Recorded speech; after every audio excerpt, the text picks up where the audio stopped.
बिहार में जब से हमारी सरकार बनी है और हम लोग नियुक्ति पत्र बांटने लगे हैं तो देश के सबसे बड़े कलाकार का फिर से कलाकारी शुरू हो गई है। देखा देखी वो भी नियुक्ति पत्र बांटने लगे तो हम लोगों ने एजेंडा तय कर दिया और 2020 के बाद जहां भी चुनाव हुआ हर जगह बेरोजगारी और रोजगार के मुद्दे पर चुनाव हुआ।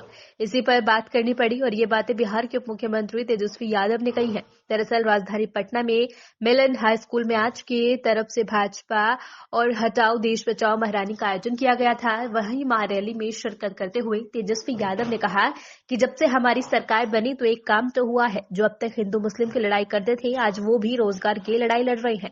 अब असल मुद्दे पर बातचीत हो रही है। हम लोगों की अभी 5 राज्यों में चुनाव होना है। इसको लेकर इंडिया गठबंधन के कुछ नेता व्यस्त हैं। जब ये चुनाव खत्म हो जाएगा तो हम लोग आपस में बैठेंगे और मीटिंग करेंगे और आगे की रणनीति तय करेंगे। वहीं केजरीवाल को ईडी के समन पर तेजस्वी यादव ने कहा कि मुझे तो ये पहले से ही मालूम था। जब से हमने गठबंधन बनाया था तब से ही लग रहा था कि भाजपा वाले परेशान हैं और कुछ न कुछ उल्टा फुल्टा काम करेंगे ही करेंगे। अब हम लोग नौकरी बांटने का काम कर रहे हैं तो अपने बातों को पूरा कर रहे हैं, तो उधर वो लोग रोजगार छीनने का काम कर रहे हैं। आप देखिएगा आने वाले समय में बिहार के फिर से ईडी और सीबीआई और इनकम टैक्स की टीम आएगी। इसलिए आप लोगों निश्चिंत रहिए, इन लोगों से आपको कोई डरने की जरूरत नहीं है।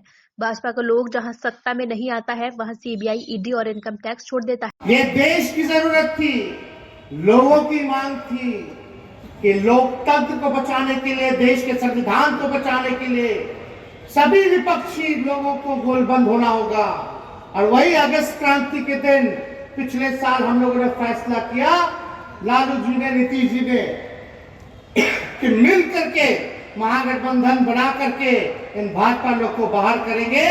और यही नहीं, बिहार से तो किया ही किया, और मिल करके सभी देश भर के विपक्षी लोगों को गोल बंद करके इनको देश के सत्ता से भी दूर करने का काम करना है। और इस रैली का उद्देश्य भी यही है। देश में किसान परेशान है, मजदूर परेशान है, गरीबी है, हाहाकार है, और केवल सरकार जो है ये गरीबों की, आम आदमी की सरकार नहीं है भारत सरकार। ये केवल पूंजीपतियों की सरकार है। केवल 2-3 लोगों के लिए लोग काम करते हैं, गरीबों के लिए काम नहीं कर रहे। एक काम बता दीजिए, अगर भाजपा के लोगों ने किया होगा तो किया। एक काम नहीं किया इन लोगों ने। महंगाई इतनी बढ़ गई। पहले ये लोग क्या बोलता था, महंगाई डाइन है, खाई जात है। अब महंगाई इनको डाइन नहीं लौक रही है, अब क्या लोग करता, महबूबा और भौजाई लग रही है। क्या हालत बना दिया इन लोगों ने।